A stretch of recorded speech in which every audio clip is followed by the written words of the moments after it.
On a quiet stretch of highway, a black woman in a gray sedan watches red and blue lights flash behind her, her son humming softly under his headphones in the back seat. She pulls over without resistance, but the officers don't come for paperwork. They come with suspicion in their eyes and force in their hands. The questions sharpen, the commands escalate, and within moments, she's on the ground, bleeding beside her car, her son screaming as he's dragged away. They think they've made an example, but they don't know who she called. They don't know the man heading toward them, a Navy SEAL trained to dismantle threats and never leave his own behind. And when he arrives, everything will change. Before we go any further, comment where in the world you are watching from, and make sure to subscribe because tomorrow's story is one you don't want to miss. The highway was quiet, the kind of quiet that made you check your mirrors more often, even when there was nothing to see but trees stretching long and dark on either side.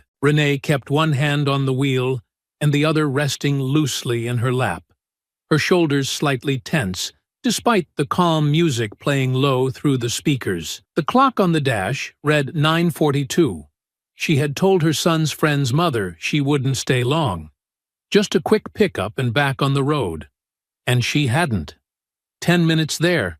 15 at most. Long enough to be polite, short enough to get Malik home, showered, and in bed before 10. In the back seat, Malik sat slouched, his head tilted against the window, his headphones on, the soft blue light of his tablet casting a faint glow across his cheek. He was humming something, barely audible, but Renee recognized it, old Kanye.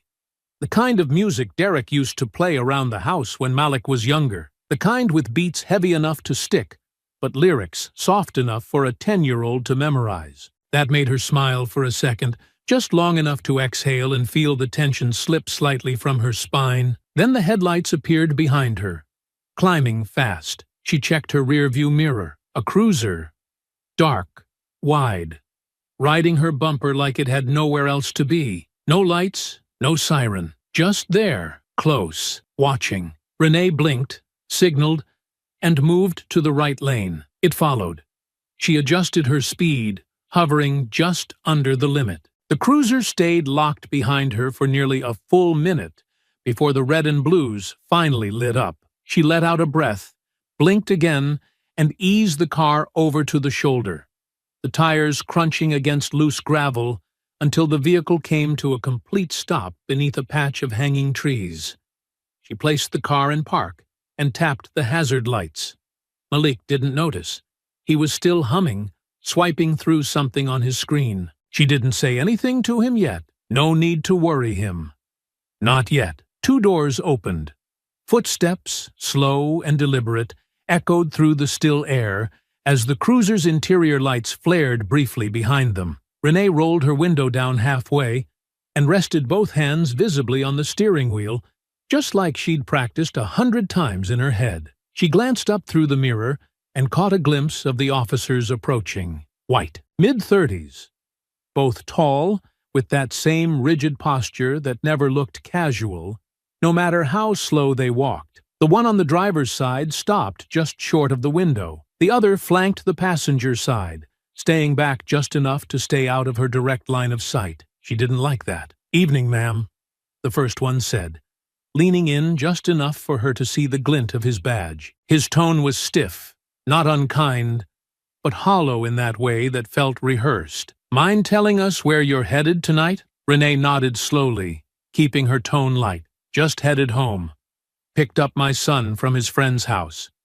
We're a few miles from the turnoff now." He didn't smile. "What's your name, ma'am?" "Renee Coleman." "You own this vehicle, Mrs. Coleman?" "I do. Would you like to see my license and registration?" "I'd appreciate that." She reached slowly into her purse on the passenger seat, her fingers moving deliberately as she retrieved her wallet, then opened the glove compartment for the registration and insurance slip. She handed them both out the window with a steady hand. The officer took the documents, but didn't look at them immediately. Instead, he studied her face, lingering just long enough for the pause to stretch. Then he turned and walked back toward the cruiser without another word. The second officer remained in place on the passenger side, eyes now flicking toward the back seat. Renee saw him lean forward, just enough to look inside. Malik was still unaware, tapping through the end of a video, a faint smile tugging at the edge of his mouth. The officer knocked on the window. Not hard, but not soft either. Malik flinched and looked up. Renee spoke immediately, clear and firm. "Sir, my son is 10 years old. He's not part of any investigation." The officer didn't respond, just kept staring. She turned in her seat and placed a hand lightly on the back of Malik's arm. "It's okay, baby. Just stay seated and keep your headphones on." He nodded, slower this time, and pulled the headset back over his ears, eyes still darting between the officer's face and his mother's hand. The first officer returned and stood by her window again, now holding her documents loosely between two fingers. "Your registration checks out," he said. But the tone hadn't shifted. "But we had a report earlier tonight about a vehicle matching this description. Same color, similar plate sequence, stolen car, possibly headed this direction. You wouldn't know anything about that, would you?" Renee didn't move. "This is my car. Purchased last year, financed under my name. I just handed you the paperwork." "I know what you handed me," he replied. And now the edge was there, slight but unmistakable. "I'm just doing my job. Mind stepping out of the vehicle for a moment, ma'am?" She blinked. "On what grounds?" "Routine check." She stared at him. "I've done nothing wrong. You said my registration checks out." "Ma'am, I'm not going to ask again." And just like that, the air shifted. The polite mask cracked. Not completely, but enough for the real thing to show through. She could feel it, the weight of it pressing down all around her, not because she'd done anything wrong, but because he'd decided she was going to be a problem. And out here, with no other cars on the road, with no gas stations or open stores in sight, being a problem meant she was going to have to make a choice. Not between right and wrong, but between safe and unsafe. She opened the door slowly. Renee stepped out of the SUV with both hands still visible, careful not to close the door too hard behind her. The gravel crunched softly beneath her flats, and the breeze tugged at the hem of her blouse as she straightened. The officer, Maddox, she now saw from the name on his badge, didn't give her much room, positioning himself just a step too close, his eyes scanning her face with the kind of look that wasn't about curiosity or concern, but control. The other one, Renner, was still near the passenger side, still watching Malik, though he hadn't said a word. Maddox spoke first. "You said you were coming from a friend's house?" "My son's friend. I picked him up. We stayed 10 minutes. "Which friend?" "His name's Carter. His mom's name is Alicia." He raised an eyebrow. "Got a last name on either of those?" "I don't see how that's relevant." "It's relevant when we're trying to figure out where you've really been tonight." She kept her expression even. "I've told you the truth. I'm driving straight home." Maddox gave a dry smile, one that didn't touch his eyes. "You know, it's funny," he said, glancing back toward the SUV. "A lot of people who steal cars say the same thing." Renee didn't answer. She kept her arms relaxed by her sides, her back straight, her voice calm. "You've seen my license, my registration. Both are in order. You have no reason to believe this vehicle is stolen." He ignored that. "Mind popping the trunk for me?" "I do mind." That got his attention. He tilted his head. "Come again? You don't have a warrant. I'm not consenting to a search." "Ma'am, you're making this harder than it has to be, and you're pushing past the limits of what's legal." "I've done nothing wrong." Maddox let out a slow breath through his nose and took a step forward, forcing her to shift her weight slightly to avoid contact. "You think this is about legality?" he asked, voice dropping. "Out here, it's about making sure everyone gets home safe. That includes you. That includes your kid. Now, if you've got nothing to hide—" "I don't," she cut in, not loud but firm, "and I don't have to prove that by letting you search my property without cause." For a moment, neither of them moved. Maddox's eyes narrowed just slightly. The moment stretched. Too long for comfort, too quiet for safety. Then, without a word, he turned and started walking back toward the cruiser, Renee's documents still folded in his hand. She glanced toward her car. Malik had pulled one headphone halfway off and was watching now, eyes wide, his small face lit only by the soft overhead dome light inside the SUV. Renner finally spoke, his voice quieter, but no less sharp. "Everything all right over there?" "She's being difficult," Maddox said, as he reached the rear of her vehicle. "Might be hiding something." Renee raised her voice enough for both of them to hear. "I'm not hiding anything. I've complied. I've answered your questions. I just won't allow an illegal search." That earned a scoff from Maddox. "You read that in a pamphlet or something. I know my rights." "That's so?"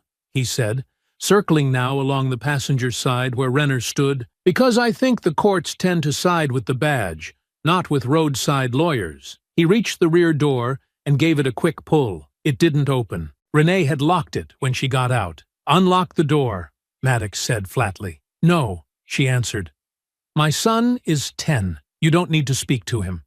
You have no reason to question him or remove him from the vehicle." "Ma'am," Renner said now, stepping forward, "we're conducting an investigation." "There is no investigation. You stopped me without cause, insulted me, and now you're trying to intimidate my child." "That's enough," Maddox snapped, raising his voice for the first time. "Unlock the door." "Now." Renee took a breath, slow and controlled. "I will not." And just like that, Maddox's hand shot toward his belt. He pulled something from his side, not a weapon, but his flashlight, heavy and metal. He brought it down against the window in a loud, deliberate thump. Not hard enough to break it, but hard enough to send Malik scrambling backward in his seat, his small body curling instinctively toward the middle of the SUV. "Open the door!" "Stop it!" Renee shouted, stepping forward. But Renner blocked her path. "You're interfering," he warned. "He's a child." "Then maybe act like his parent and cooperate." Malik's door clicked unlocked from the inside, the sound small but sharp in the still air. Renee's heart seized. "No," she said, pushing past Renner before he caught her by the arm, spinning her back toward the gravel. That's when Maddox yanked the door open. Malik's face was pale, his hands shaking as he held the tablet close to his chest like a shield. Maddox reached in without hesitation, grabbing the boy by the upper arm. "Out! He didn't do anything!" Renee cried, trying to wrench her arm free from Renner's grip.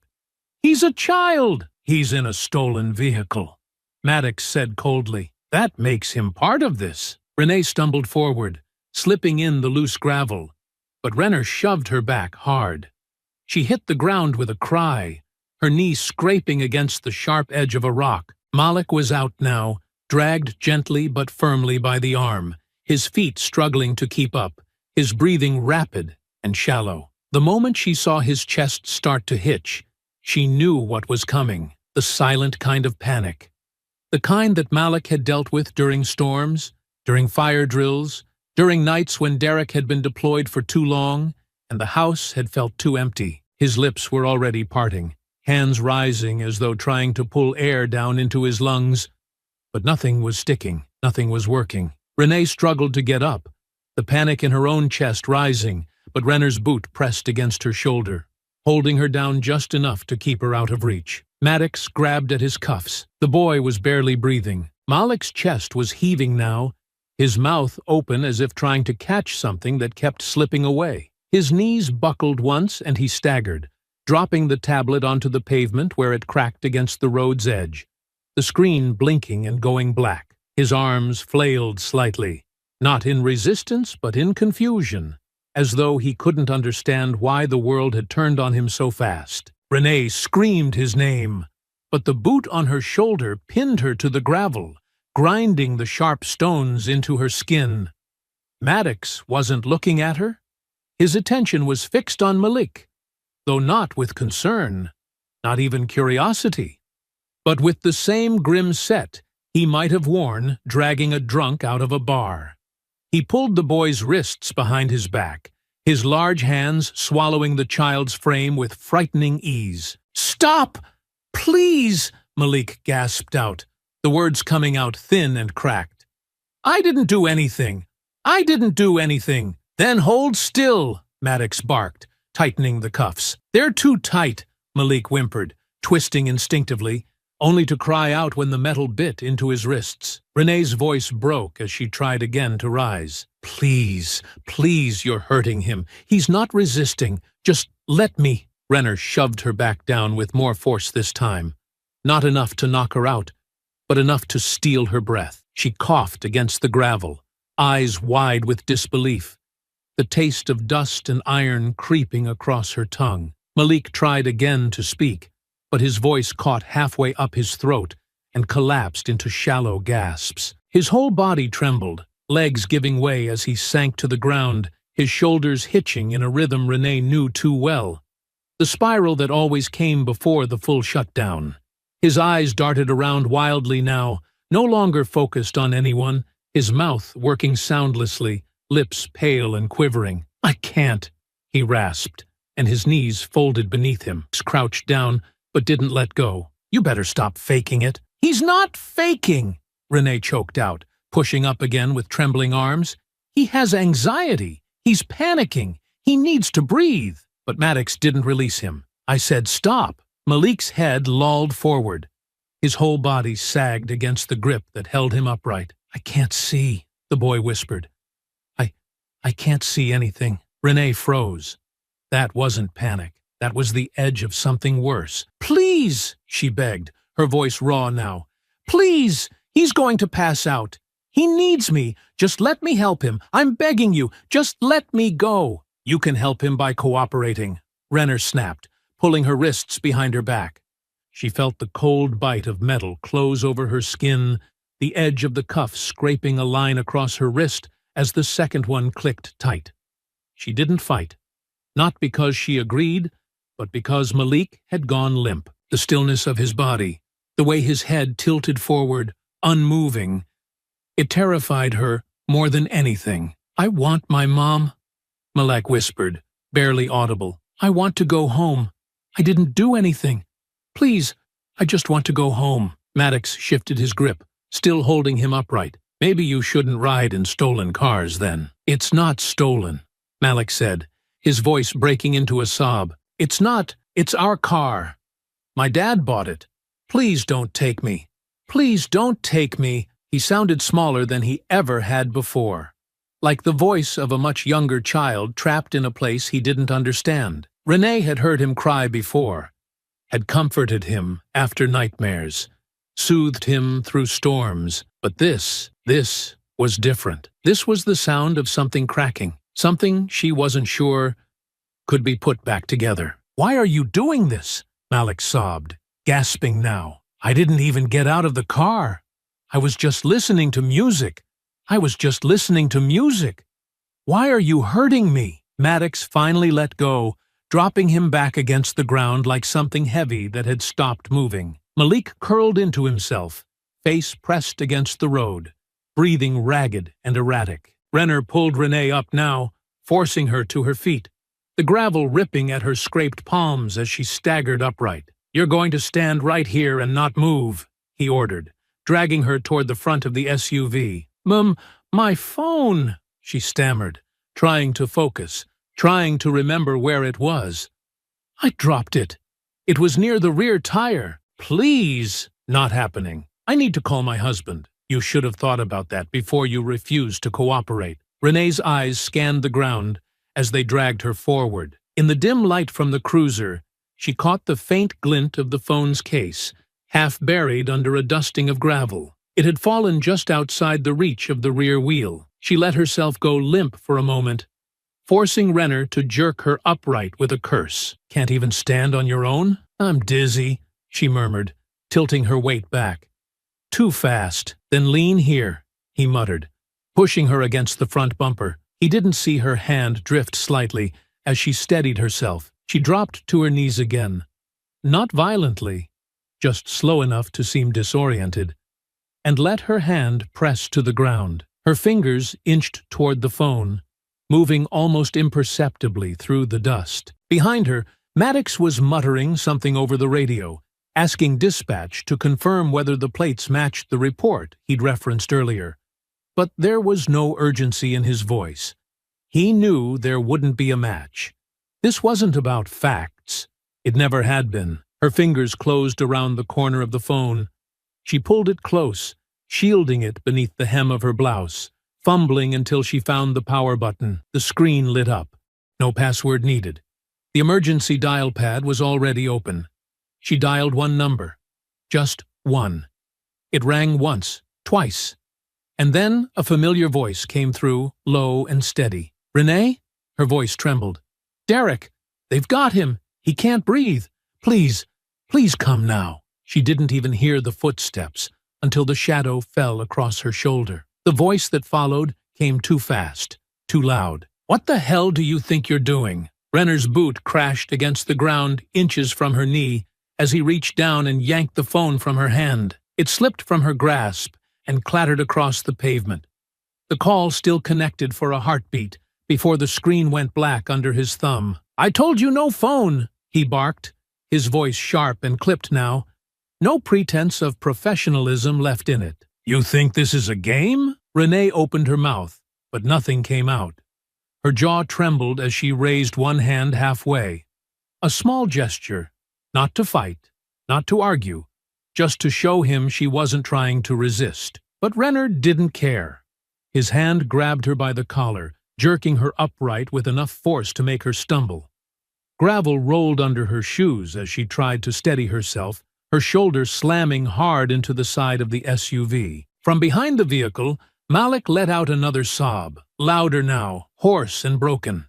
He was still on the ground, his wrists bound tight behind his back, his breathing labored, his small frame shaking with every uneven breath. Renee tried to twist toward him, to speak, but Renner grabbed her by the chin, forcing her head to face him. "You think you're special?"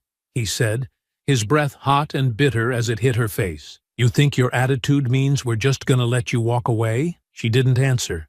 Her eyes were locked on his, and for a moment, she didn't even blink. She didn't have to say anything. Her silence was defiant enough, and that was what did it. The first blow came from Maddox.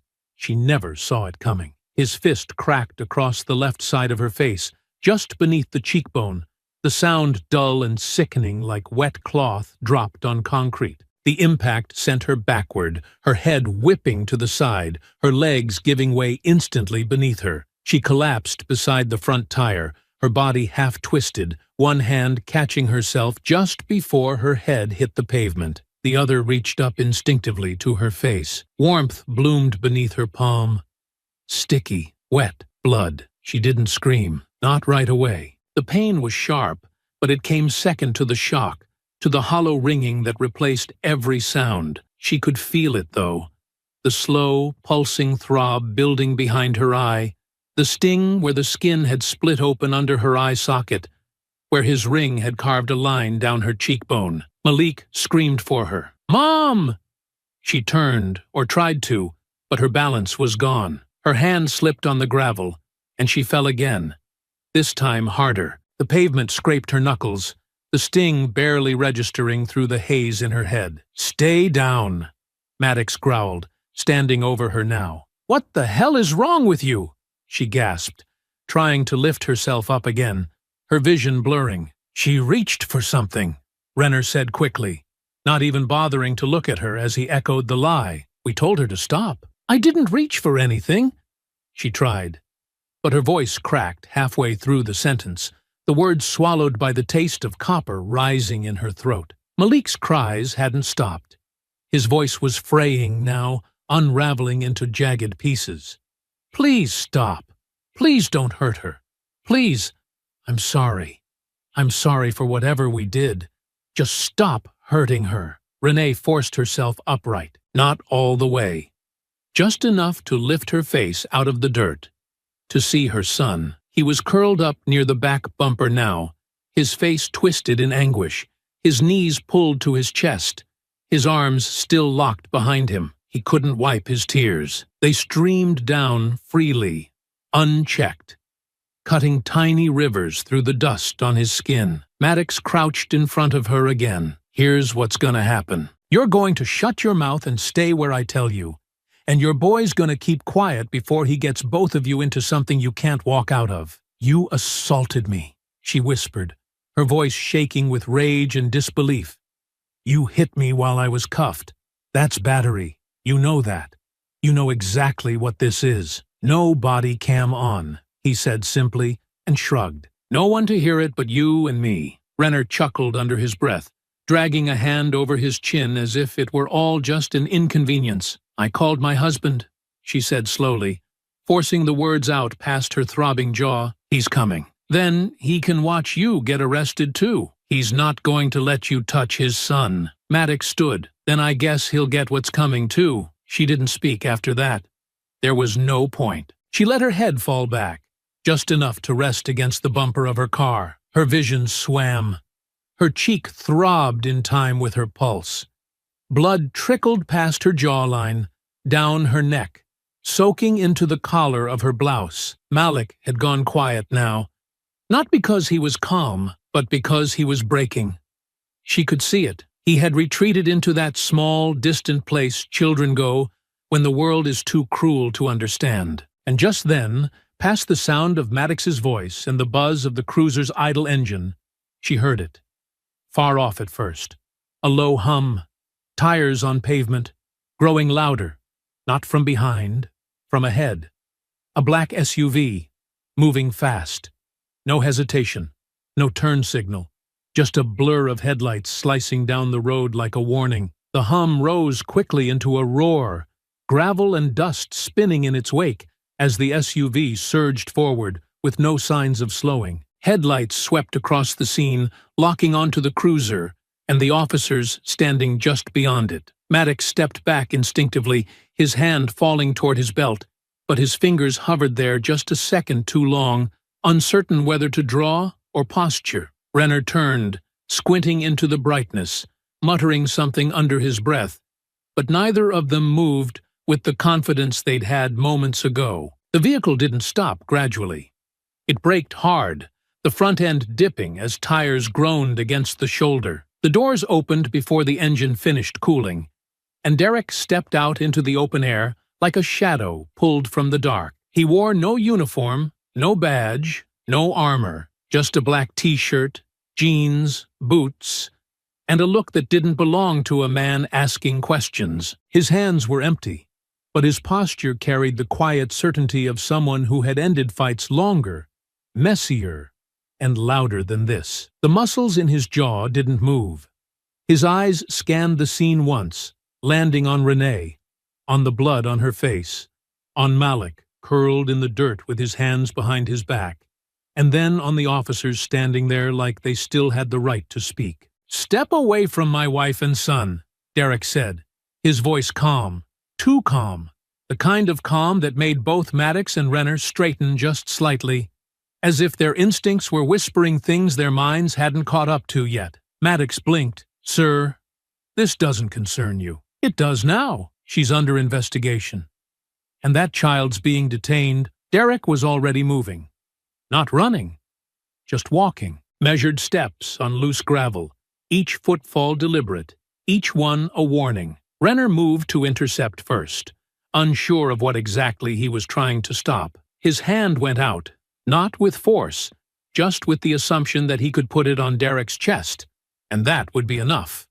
It wasn't. Derek caught the wrist mid-air, turned his body with smooth precision, and used the officer's momentum against him. Renner hit the ground flat on his back. The wind knocked clean from his lungs, a stunned gasp rattling out of him as his limbs flailed briefly and stilled. Maddox's hand went for his holster. Slower now.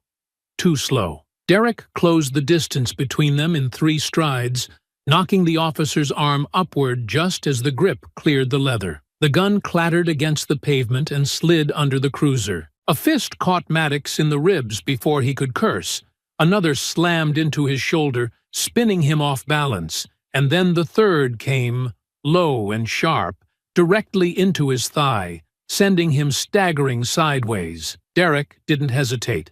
He reached out, grabbed Maddox by the vest, and slammed him into the side of the SUV hard enough to rattle the windows. "You hit my wife," Derek said softly, and then drove his elbow into the man's gut. Maddox doubled over, coughing, his hands scrambling against the door for leverage. Another blow followed, clean and sharp.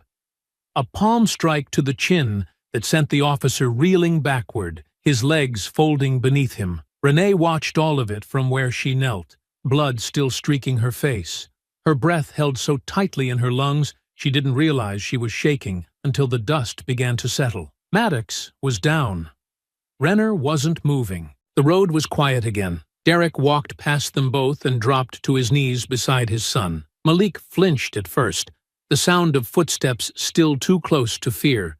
But as soon as he saw his father's face, the panic cracked. He burst into sobs, his shoulders shaking so violently he couldn't speak. Derek didn't ask him to. He just placed both hands gently on the boy's arms, lowered his head, and whispered something that didn't need to be heard by anyone else. Renee moved toward them, still on her knees, dragging herself those last few feet. Derek looked up and met her eyes, and for the first time since he arrived, something shifted in his expression. It wasn't anger. It was something older, deeper, the helpless kind of rage that builds in a man when he realizes he couldn't protect them soon enough. She reached for his hand. "I'm okay," she whispered.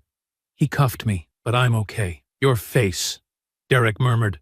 "I'll live. Malik needs you. I've got him." Malik's hands were still bound. Derek found the cuffs and examined them, then stood, walked to Renner's belt, and retrieved the key without ceremony. He returned, knelt, and unlocked the restraints with quick, practiced movements. As soon as the metal opened, Malik threw his arms around his father's neck and buried his face against his shoulder. Derek held him there, held them both in place. Behind them, Maddox groaned, trying to crawl toward his gun. Derek turned, stood, and stepped directly onto the officer's hand. Maddox froze. "You move again," Derek said quietly, "and I'll put you back to sleep." And this time, Maddox believed him. The night stretched quiet once more. No backup had come, no sirens, just the thrum of the SUV engine and the sound of Malik's breathing, steady now, held safe in the arms of the only man in the world who had ever taught him that fear was not a place he had to stay in. Derek kept his foot pressed against Maddox's hand, just long enough to make sure the message was clear. The officer didn't fight it. He didn't speak. He didn't even look up. His breath came in short, uneven bursts. His body curled slightly, as if the weight of what had just happened was only now starting to settle across his ribs. Renner was still on the ground a few feet away, groaning low as he blinked up at the stars like they might offer him a reason none of this had just happened. Derek stepped back, crouched beside Renee, and checked her face without speaking, his eyes scanning the cut beneath her eye, the forming bruise along her jaw, and the blood that had dried into a crooked line across her cheek. She tried to wave it off, but he caught her wrist and held it gently, steadying her as he met her eyes again. "They'll come for us now," she said, her voice quiet but steady. "You know that." "I know," Derek replied, nodding once. "We won't be here when they do." He helped her to her feet first, then scooped Malik into his arms. The boy didn't argue, didn't ask to walk. He just clung to his father's neck and tucked his face close, his fingers curling into the back of Derek's shirt, like he was afraid to let go. Renee opened the SUV's rear door, clearing the seat as quickly as she could, brushing aside the broken tablet and adjusting the blanket Malik kept in the back for long rides. Derek placed him down gently, then leaned in close, resting one hand on the side of his son's head. "I need you to stay down low, okay? We're leaving. No matter what happens, I need you to stay down and stay quiet." Malik nodded slowly, eyes still wet, voice barely more than a whisper. "Are they coming back?" "Not if I can help it," Derek said. Renee climbed into the passenger seat without another word, wincing as she buckled her seatbelt, one hand pressed to her ribs where the pavement had scraped through the fabric of her blouse. Derek walked around the vehicle, took one final look at the two officers still struggling on the ground, then climbed in and threw the SUV into gear. The tires peeled off gravel as they sped away, back onto the road with nothing behind them but dust, pain, and the echo of threats that wouldn't be forgotten. For a while, no one spoke. The road ahead stretched long and empty, lit only by the faint glow of distant towns and the occasional flicker of roadside reflectors catching the headlights. Renee held a tissue to her face, her eyes fixed on the mirror, watching Malik behind them, checking every few seconds to make sure he was still breathing steady, still upright, still with them. Derek's hands stayed firm on the wheel, his gaze never leaving the road. His mind was already moving, thinking in patterns, calculating what they had, what they'd need, how far they could go before the story would catch up with them. "Where are we going?" Renee asked softly. "Franklin's cabin," Derek said without hesitation. "Backwoods. No cell towers. Solar power only. He's out in Texas right now, so we'll have the place to ourselves. We've got maybe a 3-hour window before they pull the body cam footage and start tracking plates." Renee leaned her head back against the seat and closed her eyes. "They'll twist it. Say we attacked them. Say you ambushed them. Say I was hysterical." "They always do," Derek said. "That's why we can't rely on their version. We need our own. We don't have footage." "Not yet," he said. "But there might be dash cam from their cruiser, and if there's any nearby traffic cams, we'll find them." "And then what? Leak it? Go to the press?" "Both," Derek said, glancing briefly at her before turning back to the road. "But we need it first.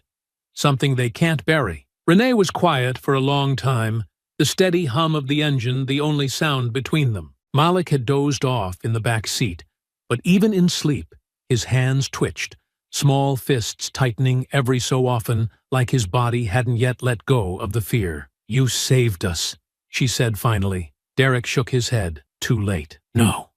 You came." He didn't answer, but the way his grip shifted slightly on the steering wheel said more than enough. They reached the cabin just before midnight. The gravel path was hidden between 2 crooked mailboxes and a wall of overgrown brush that hadn't seen a trimmer in years. The place was small, weathered, and tucked deep into the woods, where no patrol car would bother to go unless they already knew what they were looking for. Derek parked beneath the trees and shut off the engine. The silence that followed felt thick, like the whole night had been holding its breath and had only just started to exhale. He helped Renee inside first, guiding her gently to the couch, where she sank down with a hiss of pain. Then he carried Malik in, laid him on the small bed in the corner, and covered him up with the same blanket he'd carried in the back seat. The boy didn't stir. Renee watched from the couch, her fingers pressed against the swollen edge of her cheek. "They'll say we ran.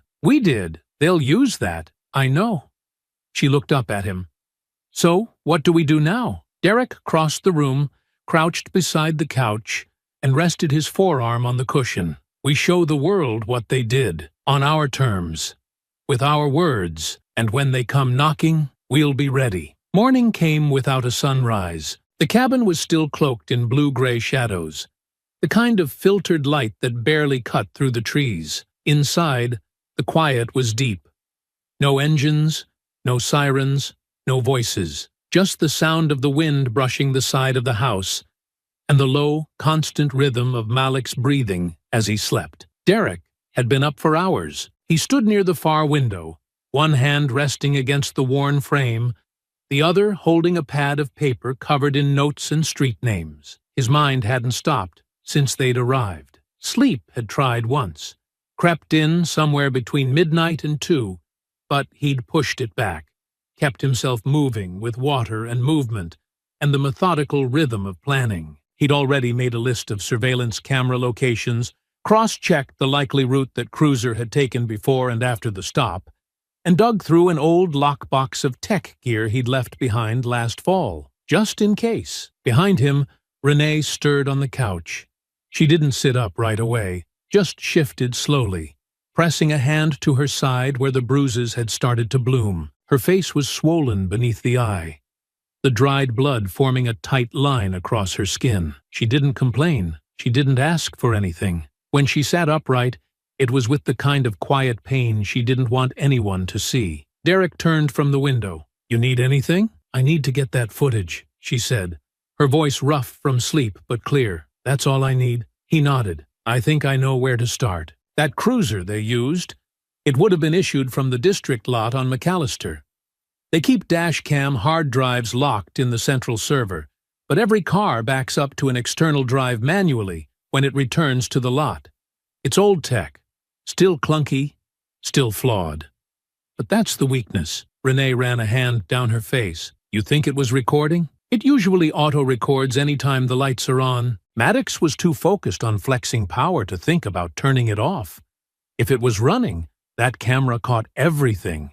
The car position, his face, the blows, all of it. Even if it exists, we can't ask for it.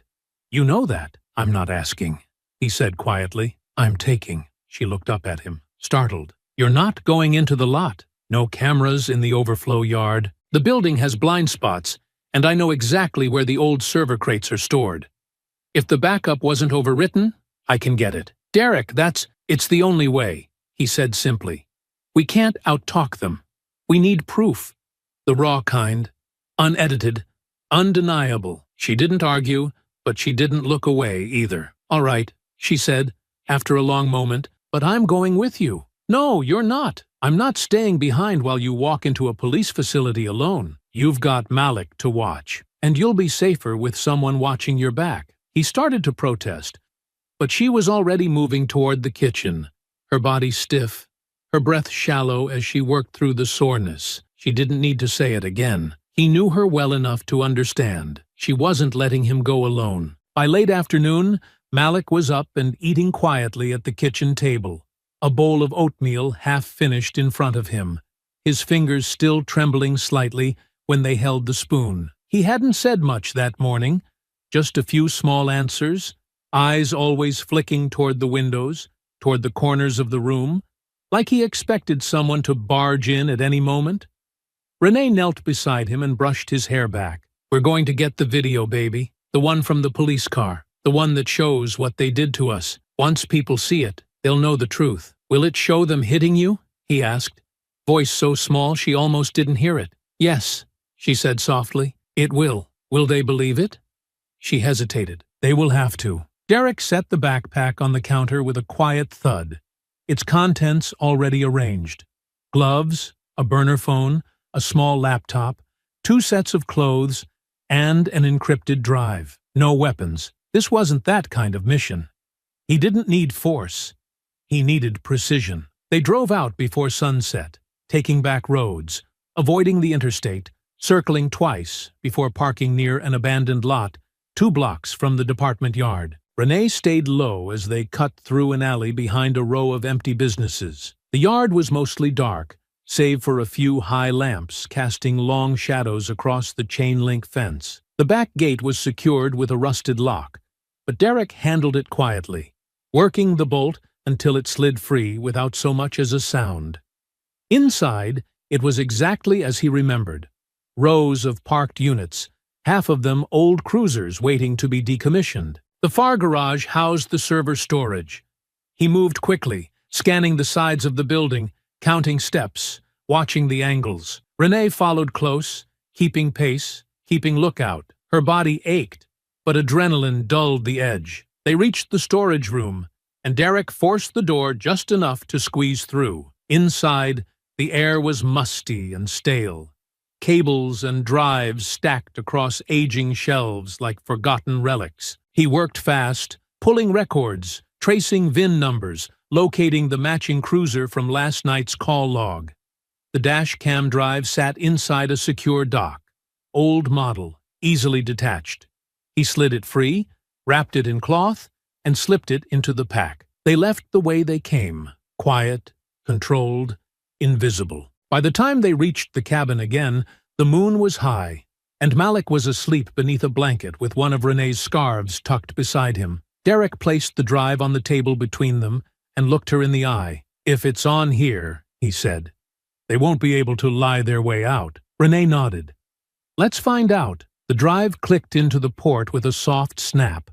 The room quiet enough that the sound felt louder than it was. Renee sat at the edge of the table, her hands braced on either side of the laptop, while Derek hovered behind her, arms crossed tightly across his chest, his jaw tight with tension that hadn't eased since they'd returned. A single desk lamp cast a narrow cone of light across the table, its yellow glow flickering slightly as the device began to load. For a long moment, nothing happened. Then a folder opened, unnamed, unstyled, just a long string of letters and numbers. Inside were 3 video files, each time-stamped in sequence. Derek leaned forward and clicked the first one. It started without sound. The cruiser's interior showed 2 silhouettes in the front seats. Maddox in the driver's seat, Renner beside him, both sipping from paper cups. The dashboard clock blinking 9:31 p.m. As the footage rolled forward, the siren lights flicked on, their red and blue reflections washing over the inside of the vehicle. The cruiser accelerated, and a few moments later, the SUV came into view ahead on the road, pulling to the side. Renee said nothing. She didn't move. She just stared at the screen as the moment unfolded again in front of her, her hands on the wheel, the window rolling down, Maddox's approach. She watched herself from above, from behind, like she was witnessing a stranger's nightmare. The second file captured the exterior angle, the dash cam mounted above the windshield, angled low, wide enough to catch the gravel shoulder and part of the passenger side. It was all there. The way Maddox dropped her license, the way Renner circled the car before yanking open the back door, the way Malik's head snapped up in confusion. The panic etched across his small face as Maddox dragged him out. Renee watched her own body hit the ground, her voice loud and pleading, distorted slightly by the microphone, but unmistakable in tone and urgency. Then came the strike. Quick, brutal, undeniable. Maddox's fist arcing out of frame, her head snapping sideways. Derek paused the video. He didn't speak. He didn't have to. Renee lowered her eyes to the keyboard, her voice barely a whisper. They'll try to say it was justified. That I resisted. Not after they see that, Derek said. But even as he said it, her phone buzzed from the couch where she'd left it earlier. Once, then again, in rapid succession. She stood slowly, crossed the room, and picked it up, her heart already sinking before she read the screen. Text after text, some from co-workers, others from unknown numbers, all asking the same thing in different tones. Are you okay? They're saying you attacked police. Why would you run? You need to come in. They're looking for you. It's everywhere. Derek's phone buzzed next. He stepped away to check it, his expression unreadable as he scrolled through a short list of messages from former colleagues. Some cautious, some panicked, one blunt enough to make him pause. There's a warrant out. Assaulting 2 officers. Abducting a child. You need to go dark. They're calling it a manhunt. He looked up and met Renee's eyes. They've flipped it already. She nodded, already moving back to the table, already reopening the video file. We don't have time to argue. We leak it now. No press outlet, no middleman, raw, uncut. They'll trace it. Then we use the school account. Derek hesitated. You'll lose your job. I've already lost it, she said, her voice steady. Suspended this morning. They didn't even ask what happened. He didn't push back. He opened the drive, copied the video, and plugged in the backup laptop with no name, no ID. They moved fast, working like they were back on familiar ground. He handled the upload. She wrote a short caption. Nothing dramatic, just facts. This is what really happened. Watch it before it disappears. They used a burner signal and a temporary IP tunnel, routing it through an untraceable relay server Derek had set up years ago.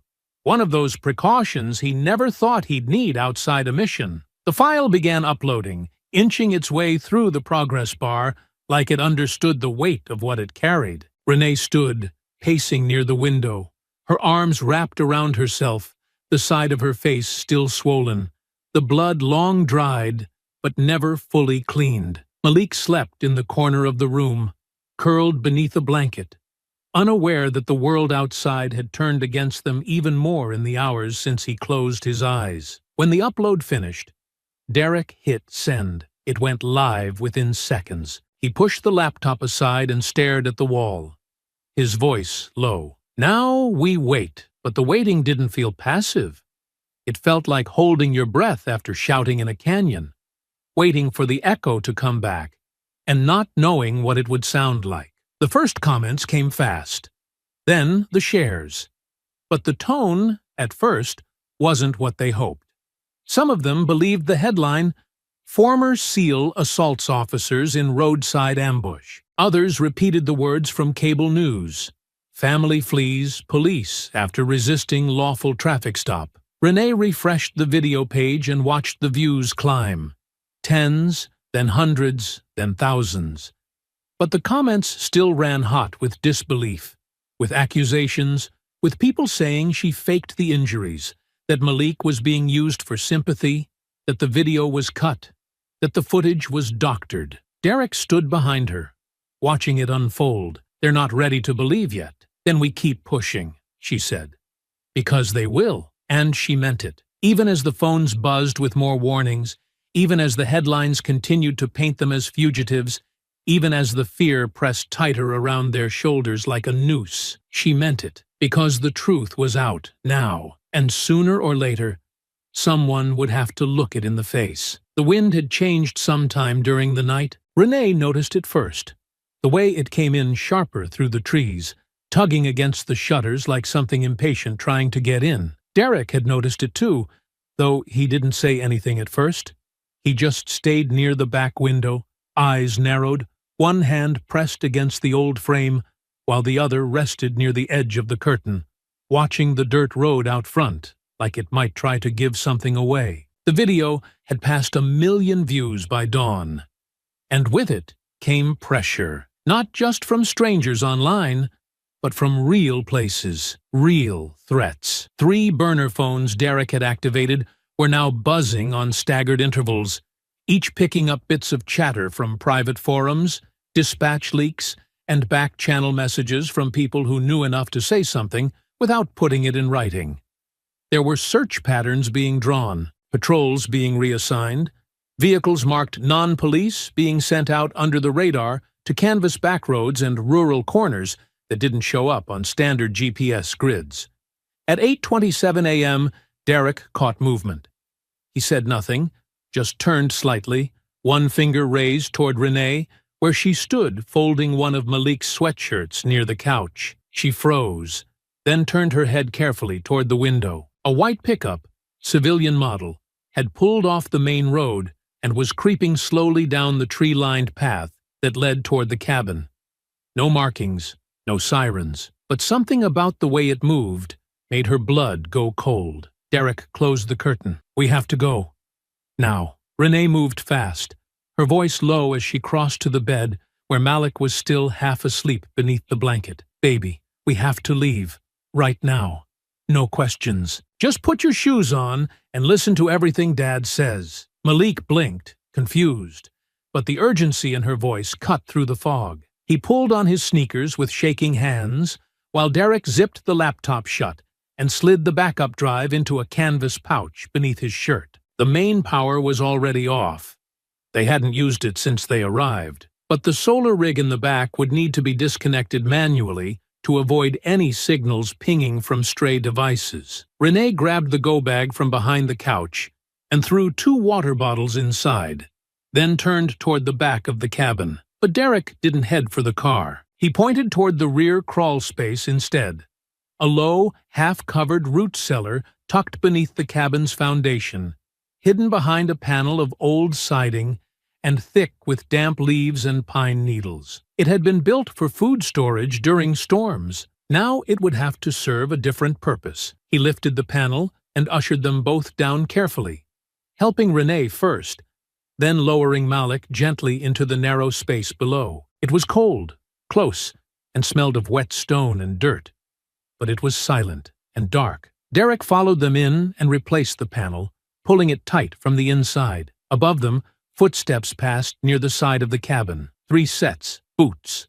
Not shoes, not loud enough to be confident, not quiet enough to be friendly. A muffled knock echoed from the front door, followed by a pause. Then another knock. Harder this time, someone called out, voice casual but practiced. "Anyone home?"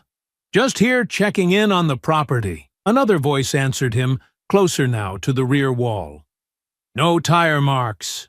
Looks undisturbed. Derek pressed one hand against the low ceiling above him, his eyes fixed on the single sliver of light that leaked through a crack in the panel. Malik curled close to Renee's side, his breathing shallow, one hand over his mouth as he fought not to make a sound. She rested her palm over his back, smoothing gently along his spine in a slow, steady rhythm. Something scraped across the deck above them, a boot dragging against old wood. Then silence. Renee's fingers tightened around Malik's shirt. Another voice, lower this time, almost muttered, "Could have sworn I saw movement from the road." "Nothing on thermal. Place is dead." A long pause followed. Then, "Keep looking." The footsteps shifted again, slower now, pacing, moving farther toward the woods behind the cabin. Derek checked his watch, counting under his breath. Not loud enough to be heard, just enough to mark the seconds, track the space between the sounds. He was waiting not for silence, but for consistency, for that telltale rhythm that meant the men were walking, not watching. 10 minutes passed. 15. When the panel finally creaked open again, the light was different, softer, later. Derek peeked out first, slow and cautious, his eyes sweeping the tree line. The truck was gone. No more movement, just forest, wind, and the sound of his own pulse finally starting to slow. He helped them both out, first Malik, then Renee, and led them back inside with careful steps, each one quieter than the last. They didn't speak until the door was closed behind them. "That wasn't a patrol," Renee said, her voice low, her eyes still on the door. "They didn't announce, didn't ask questions." "No," Derek said. "They weren't looking for an interview. They were looking to disappear someone." Malik looked up at them both, eyes wide, voice soft. "Are we still safe here?" Renee knelt and cupped his face gently. "For now. But we're not staying. We'll move again. We just need a little time. Just a little." Derek crossed the room and retrieved the drive from under his shirt. He placed it back on the table with a sharp breath. "We move in 1 hour. No roads, no signals. We lay low, but we don't stop." Renee nodded. "Because they're still out there. And now," Derek said, "we know how close they're willing to get." The new hideout wasn't much. An abandoned equipment barn on the edge of a fallow orchard about 30 miles south. Long forgotten by the owners and reclaimed by nature, dust clung to every surface, and the air smelled faintly of rust and dry grass. But it offered shade, distance, and just enough structure to disappear inside without drawing attention. They'd driven there without headlights, once they left the cabin, turning off all devices, leaving no trace, no signals, no patterns, no trail. Now, the morning after their near discovery, the exhaustion had finally set in. Derek sat with his back against the wooden wall, arms draped over his knees, eyes fixed on a small hole in the siding where a shaft of sun split through and cast a crooked line across the dirt floor. Renee rested nearby with Malik in her lap, the boy wrapped in one of her old sweaters, his body limp with the kind of fatigue that sleep alone couldn't erase. He hadn't cried again, but he hadn't spoken either. Just watched and listened, always quiet, always alert. Derek hadn't said much since they got there, not because there was nothing to say, but because too much had already been said. The footage was out, the truth had been shown, but they were still hunted, still painted as threats, still cornered, even as the world had started to turn its head. He pulled out one of the last working phones, checked the signal strength, and scrolled through the encrypted contact list. He found the number he needed, a man who owed him more than one favor, and who'd never once given him reason to doubt his silence. He dialed. The call rang twice before it picked up. "Derek?" The voice was cautious. "Where the hell are you, man?" "Doesn't matter. I just need to know what's happening. In town. On the ground." "What are they saying?" A pause followed. Then a deep breath. "It's chaos. The video broke everything wide open last night. First it hit social media, then local news, then one of the national anchors picked it up. They aired the whole clip, unedited. And people saw it, really saw it." Derek leaned his head back against the wall, letting the words settle. Civilians are protesting downtown. Hundreds of them. It started at City Hall, then moved to the courthouse. They're chanting Malik's name. They've got signs with your wife's face, bruised and bleeding, next to the officers' badge numbers. And when the mayor tried to downplay it this morning, it made it worse. The crowd turned. Windows broke. Squad cars got hit. Fire crews had to be called in around midnight. Renee looked up sharply. Her eyes locked on Derek as she tried to catch what was being said. He nodded to her gently, kept listening. The governor issued a statement, tried to calm it down, said there would be a review, but nobody's buying it.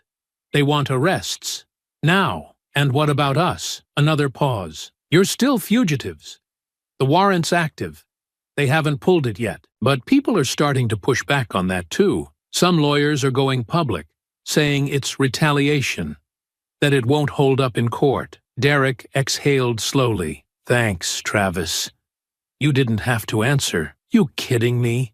I've known you for 20 years. This system should be begging you for help, not hunting your family. Just be careful. They're getting desperate. Derek hung up and set the phone down beside him, rubbing his hands over his face once, then dragging them back through his hair. The barn was quiet, save for the rustling of birds in the rafters and the steady breath of the woman and child across from him. Renee shifted closer. They know the truth now. Not everyone, he said.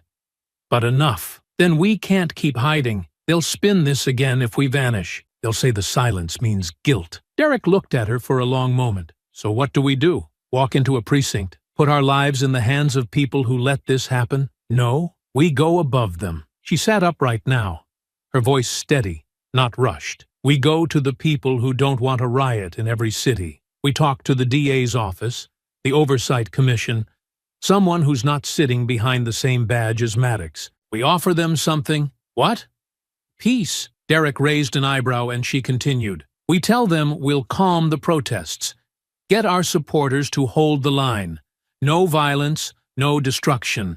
But in exchange, they drop the charges. They arrest the officers. They open a real investigation. He stared at her, weighing the idea. And if they refuse, then we give the next video to the press, the one we haven't released yet. He frowned. There isn't one. There can be. She pulled out the laptop and opened a folder where she'd quietly started editing the raw footage, adding a voiceover, overlaying still images of Malik's bruised wrists, of her bloodied face, even a clip from a town hall meeting where the police chief had promised transparency months ago. It was rough, but it was real, and it was damning. If they don't want the streets burning, they'll pick a side. Quietly, carefully, but they'll do it. Derek nodded, the idea settling into place like a loaded rifle across the table. They weren't powerless. Not anymore. Not with a nation watching. Then we get a meeting, he said. We go in on our terms, not theirs, and we don't walk in alone. Renee nodded. We bring someone with a camera, someone they can't silence, and if they still try, then the country will see it happen. They sat there for a while longer, not moving, not rushing, just breathing, planning, ready now not just to survive, but to win. The barn was still and quiet, but the weight in the air hadn't moved since the night before. The sun had started to rise behind the trees, casting long shadows through the slats in the wood, but inside, the air was thick, not from heat or dust, but from the feeling that something was closing in. Derek sat against the far wall, his elbows resting on his knees, phone in hand, staring down at the dim screen as if the silence itself was daring him to break it. Renee was beside him, her back to the post, eyes on the horizon as she watched the early light spill across the dirt. Malik was asleep again under a makeshift blanket, his breathing slow and even, his body finally relaxed after days of tension. They'd barely spoken since the escape from the cabin. It wasn't avoidance. It was calculation. They knew what had to come next, but neither wanted to be the one to say it out loud first. Derek tapped the screen twice and brought the burner to his ear. The call rang once, then again. Then a voice picked up, not rushed, not surprised. Coleman. Derek leaned forward, his voice steady. Deputy Mayor Grant. There was a beat of hesitation. You're not calling to turn yourself in. No, then say what you need to say. You've seen the footage. You know what happened. You know what those officers did to my wife and son. You've watched the riots build, and you're watching them get worse. What I want is simple. Drop the charges against my wife and me. Arrest Maddox and Renner. And announce an independent review into misconduct inside your department. A long pause followed. On the other end of the line, Derek could almost hear the man shift in his chair. You've put us in a difficult position. No, Derek said. Your officers did that. I'm giving you a way out. Grant sighed, the sound low and tired. You're asking us to sacrifice 2 officers in front of a crowd. I'm not asking. I'm offering a deal. You make the right call, and we release a statement. We tell the public we've spoken. We believe in the process, and we're willing to cooperate with a fair review. You get to keep control. We get justice. Another pause. We can't just drop the charges. That's not how it works. It's exactly how it works, Derek said. Because I also have a second video. Edited, annotated. Includes background footage. Audio from your chief's past press briefings. You think the protests are loud now?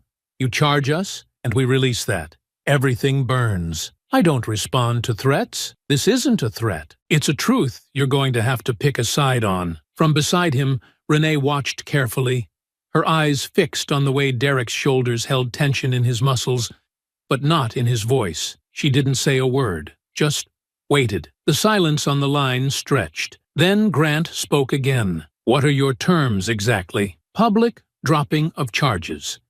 Immediate suspension of Maddox and Renner. A formal public announcement of an external investigation within 48 hours. No quiet moves. No deals behind closed doors. And in return, we tell the truth. In front of cameras, we ask for calm. We tell people to stop lighting fires and start watching closely. And we disappear after. Quietly. With our names cleared. You really think people will calm down just because you ask? I think they'll listen to my son's mother.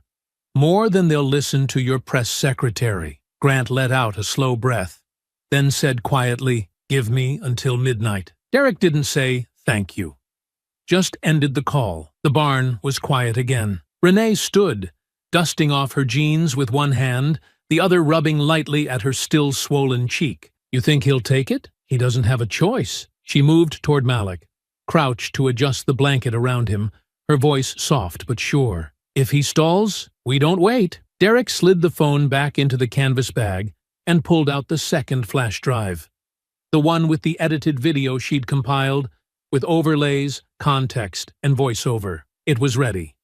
It had been ready for hours. All they needed was a reason to release it. We send it to 3 outlets if the deal breaks, she said. 2 networks, 1 independent. We time the drop within an hour of the mayor's next press briefing. And we include a live link to the raw footage, so no one can accuse us of staging it. We'll be burning our last card, Derek said.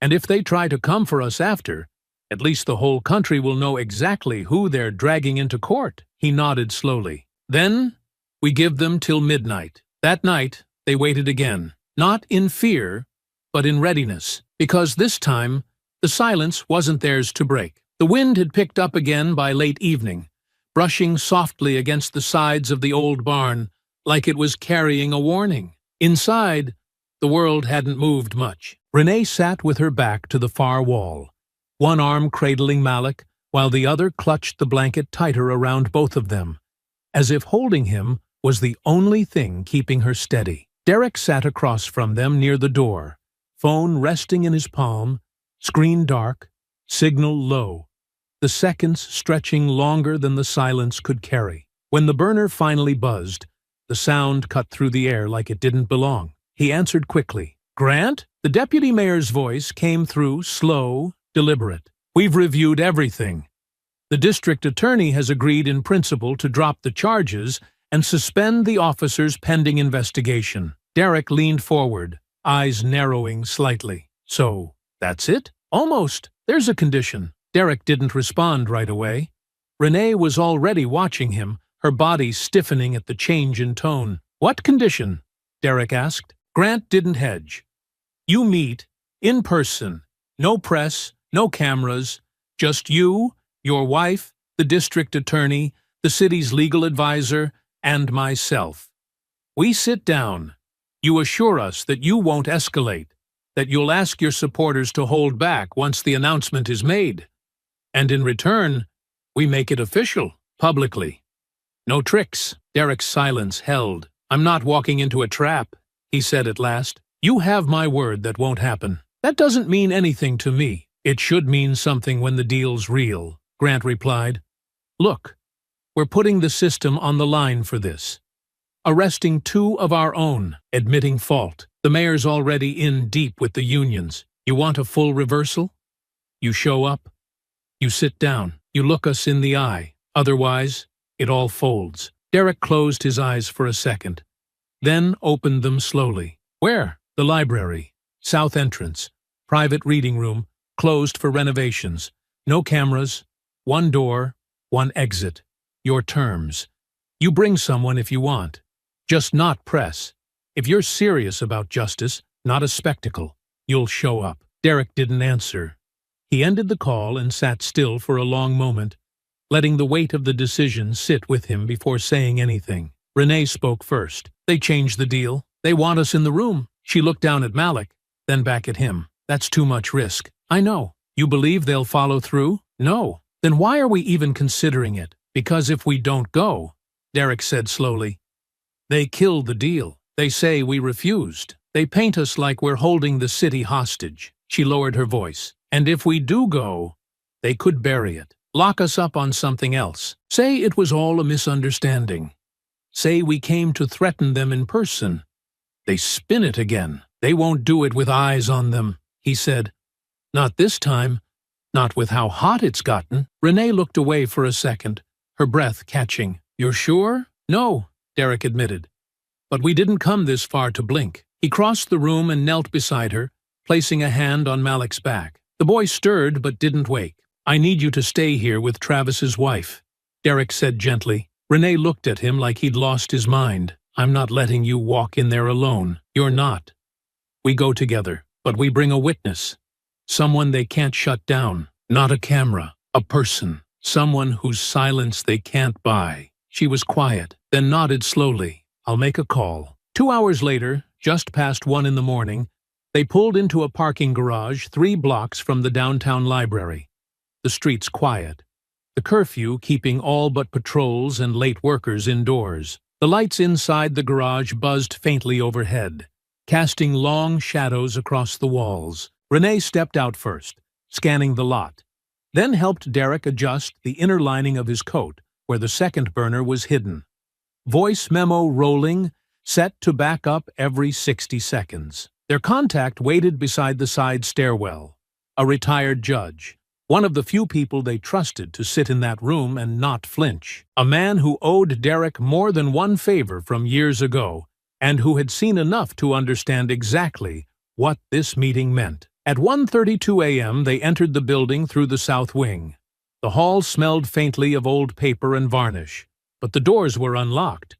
The reading room had been cleared, 1 long table at the center, blinds drawn, 3 figures seated already. No uniforms, just suits, just silence. They didn't shake hands. No one did. Derek and Renee sat down, the judge at their side. No introductions. Just business. Grant spoke first. "This meeting satisfies the condition. Do you still intend to de-escalate the public response once charges are dropped?" Derek didn't blink. "Yes, once it's public. Not before. And the footage you haven't released stays locked. Unless you double back on this deal." The DA leaned forward. "We have the paperwork ready. If you agree to this course, the formal announcement will go out at sunrise. Charges against you both. Gone. Warrant vacated. Officers suspended. Pending arrest and public arraignment. Independent commission to follow. Do we have a deal?" Renee looked at Derek. Derek looked at the judge. Then he nodded. "You have a deal." Nobody smiled. Nobody relaxed. They stood, hands at their sides. Nothing signed, nothing recorded. But something real had shifted. This time, the system wasn't making a decision for them. It was reacting to them. Morning arrived without fanfare. No dramatic sunrise, no sudden shift in the weather. Just the soft gray of an overcast sky hanging low over the city, like it had been holding its breath too long. But for once, the quiet didn't feel like dread. It felt like something giving way. Derek stood in front of the living room television at Travis's house, arms folded, jaw set, as the news anchor spoke in that carefully controlled tone networks used when they knew the world was watching. Confirmed this morning by the mayor's office, the city has formally dropped all charges against Derek and Renee Coleman, citing overwhelming evidence of misconduct. In a parallel move, officers Brent Maddox and Kyle Renner have been taken into custody and are facing multiple charges, including felony assault, unlawful detainment, and falsification of official reports. The arrests follow mounting public pressure and the viral release of video footage documenting the incident. Renee sat at the kitchen table with her hand resting on Malik's shoulder. The boy stared at the screen without blinking, a bowl of cereal growing soggy in front of him, his fingers gripping the edge of the chair as though the news might change if he let go. "They said his name," he whispered. Renee leaned down, kissed the top of his head. "Yes, they did, and they're not going to forget it." On the screen, the footage cut to a pre-recorded press conference. Behind the podium stood the police chief, flanked by two plainclothes detectives. No spin, no slogans, just a direct announcement. "We are confirming that the arrest warrants for Officers Maddox and Renner were executed at 6:45 this morning. Both individuals were taken into custody without incident and are currently being processed. The department will fully comply with the Oversight Commission in their investigation." The camera cut away. Derek exhaled slowly, his body still tight with the kind of tension that didn't leave just because the news said the right words. There was still too much behind them, too much ahead. But for the first time, something had landed. Not a promise, not a compromise, a reckoning. That afternoon, the family arrived at the courthouse under escort. Not because they were in custody, but because the city wanted them there, publicly, visibly. They didn't wear suits. They didn't dress for cameras. Renee wore jeans and a jacket that still bore the faint marks of that night. Derek wore the same boots, the same posture, the same silence. Malik walked between them, holding both their hands, eyes scanning the crowd of reporters and supporters waiting behind the barricades. Inside, the mood was quieter, tense. In the back corridor, away from the noise, they were led to a small observation room lined with glass. On the other side stood Maddox and Renner, wrists cuffed, seated at a processing bench as two officers filled out intake forms.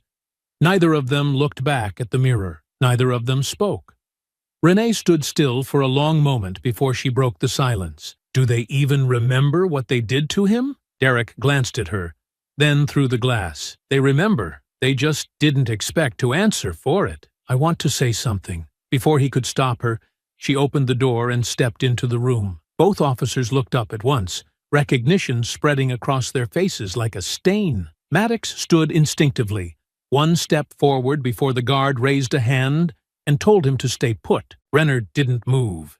He just stared at the floor. Renee kept her voice calm. "No yelling, no trembling. You threw me on the ground in front of my son. You hit me while he watched. And you grabbed a 10-year-old boy like he was some kind of threat." Maddox didn't answer. Renee kept going. "You thought nobody would believe us, that no one would care, that because you wore a badge and we had brown skin, the story would write itself. You thought you were protected." Still no reply. She stepped closer, her words sharper now. "You looked in my child's face and didn't see a child, and now the country's looking in yours, and they see what you are." Renner finally looked up. "I didn't hit you," he said quietly. "I didn't pull the trigger." "No," she replied, "but you didn't stop it either." Derek appeared in the doorway then, Malik just behind him. The boy didn't say a word. He just stared at the two men behind the glass, his small hands clenched into fists at his sides. For a second, the room was silent again. Then Malik spoke, barely above a whisper. "You scared me, but I'm not scared now." Maddox blinked. That was all. They left the room without another word. Outside, the crowd had swelled.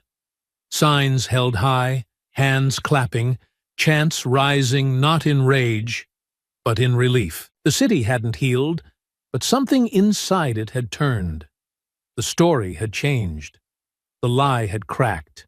And the truth, raw, heavy, and unforgettable, had slipped through for everyone to see. The family walked down the courthouse steps, not as fugitives, not as victims, but as proof. Proof that sometimes justice doesn't come easy. But it comes. The house was quiet again.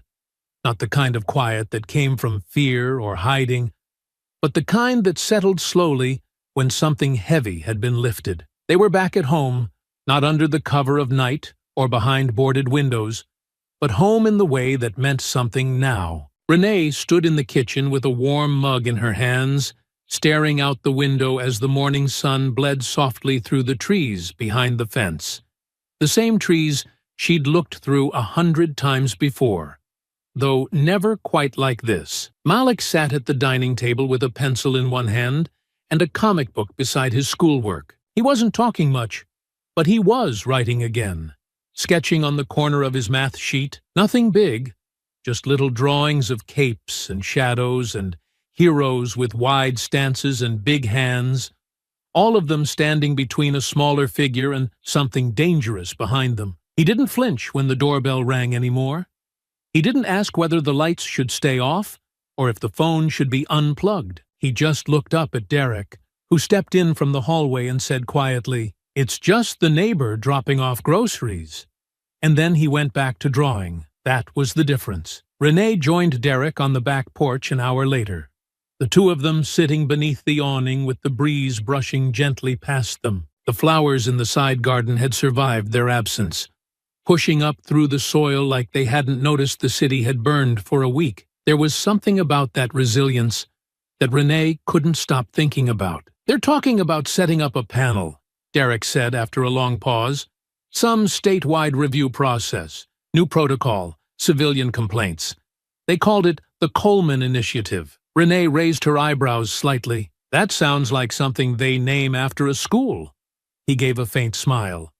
"Probably just for show, but people are watching now." He nodded, his eyes scanning the neighborhood slowly, watching a mail carrier pull up across the street, a woman walking her dog 3 doors down, a group of kids tossing a basketball into a tilted hoop in a cracked driveway. "They know our faces now," he said, "but not as fugitives." She leaned her head against his shoulder, resting there with her hands folded in her lap. "Do you think it's really over?" He took his time answering. "No," he said at last, "but I think we're safe, and I think the right people are scared now." "That's something." Inside, Malik's voice rose. Not scared, not calling for help, just asking if he could have lunch early. It was the most ordinary question in the world. And for a moment, both Derek and Renee sat still, listening to the sound of his voice like it was proof that normal was finding its way back. Renee stood first, brushing the back of her hand across her face, not because she was crying, but because the air felt different now, less heavy, less sharp. "I'll make him a sandwich," she said. "You want anything?" "Just water," Derek replied. "I'm good." She stepped back inside, and Derek remained on the porch, eyes drifting up toward the corner of the roof where a security camera used to be. He hadn't replaced it yet. He didn't know if he would. Later that evening, the three of them sat together on the living room couch, the lights low, a movie playing that none of them had picked for any particular reason. Just noise, just movement. Malik curled between them with his head resting against his mother's side, her arm wrapped around him, thumb brushing gently across his shoulder. At one point, he looked up and whispered, "Are they really gone?" Derek glanced at him, then at Renee, and answered quietly, "They're not gone, but they're where they belong, and they can't hurt us anymore." Malik didn't ask anything else after that. He just nodded and turned back toward the screen, letting his eyes drift half shut. Outside, the neighborhood was quiet. Not tense, not waiting, just quiet. And that, finally, was enough. I hope you enjoyed that story. Please share it with your friends and subscribe so that you do not miss out on the next one. In the meantime, I have handpicked 2 stories for you that I think you will enjoy. Have a great day.